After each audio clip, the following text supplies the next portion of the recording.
देश में अब 2 पार्टी रूल है। मैंने आपको कहा था कि 1 पार्टी रूल को डेमोक्रेसी नहीं माना जा सकता, मगर भारत में 2 पार्टी डेमोक्रेसी है। ये 2 पार्टी डेमोक्रेसी कौन सी है? कांग्रेस जाती है तो बीजेपी आती है, बीजेपी जाती है तो कांग्रेस आती है। अरे दुनिया को क्या दिखता है? 2 पार्टी डेमोक्रेसी। दिखने में क्या दिख रहा है? ये 2 पार्टी डेमोक्रेसी है। तो 2 पार्टी डेमोक्रेसी को तो कम से कम डेमोक्रेसी मानना चाहिए। मेश्राम जी, आप 1 पार्टी को नहीं मानते, 2 पार्टी को तो मानो, ऐसा कह सकते हैं। 2 पार्टी है ना, तो 1 पार्टी रूल को आप डेमोक्रेसी नहीं मानते तो 2 पार्टी रूल हो गया, तो अब इसको तो मानो डेमोक्रेसी। ऐसा कुछ लोग कह सकते हैं, मगर मैं आपको बताना चाहता हूं कि कांग्रेस पार्टी ब्राह्मणों ने बनाई, भारतीय जनता पार्टी ब्राह्मणों ने बनाई, तो इसको माइक्रो लेवल पर एनालिसिस करो तो रूल तो ब्राह्मण जाति का हो रहा है, डेमोक्रेसी का है। तो हिंदू मुसलमान की थ्योरी ये ब्राह्मणों का रूल स्थापित करने के लिए है, और इस तरीके से देश में माहौल बनाकर, हिंदू मुसलमान का माहौल बनाकर, ये हिंदू मुसलमान का माहौल कांग्रेस के विरोध में नहीं है। आप लोग, कांग्रेस के लोग ऐसा शो करते हैं कि वो उसके विरोध में नहीं है, उनके फेवर में क्या है कि 2 पार्टी रहेगी, उसमें हमारी पार्टी तो रहेगी, कांग्रेस रहेगी। और मान लो 4 चुनाव में 5वीं बार हम चुन कर आएंगे, कोई बात नहीं, हम तो आएंगे ना। तो इसका मतलब है कांग्रेस जाएगी तो बीजेपी आएगी, बीजेपी जाएगी तो कांग्रेस आएगी। तो इसका व्यावहारिक अर्थ क्या है?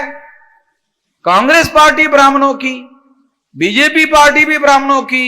एक ब्राह्मण का रूल जाएगा, दूसरे ब्राह्मण का रूल आएगा, दूसरे ब्राह्मण का जाएगा, पहले ब्राह्मण का आएगा।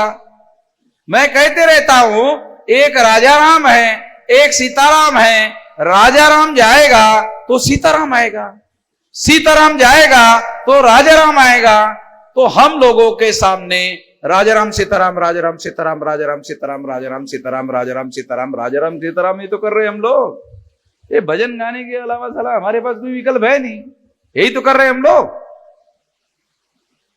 और हमको खुशी भी होती है, हमने बीजेपी को हरवा दिया है, कांग्रेस को लाया, हमने कांग्रेस को हरवा दिया है, बीजेपी को लाया।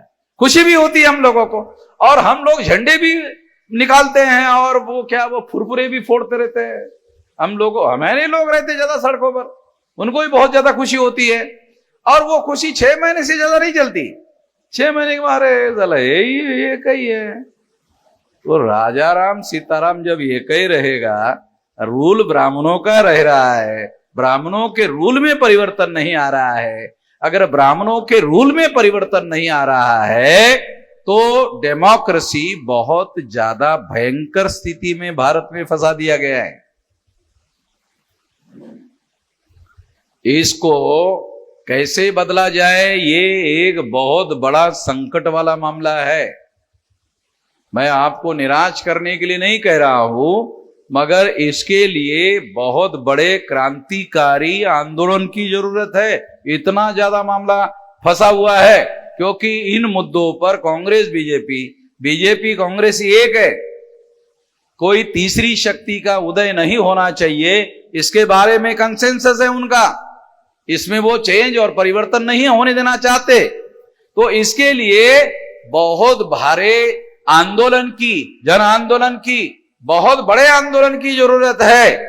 और ये जन आंदोलन जब तक नहीं होगा, इस परिस्थिति में बदलाव होगा ऐसा मुझे नहीं लगता है। इस दिशा में हम लोगों को संगठित शक्ति का निर्माण करना चाहिए और संगठित आंदोलन के लिए आगे बढ़ना चाहिए, यही उपाय है।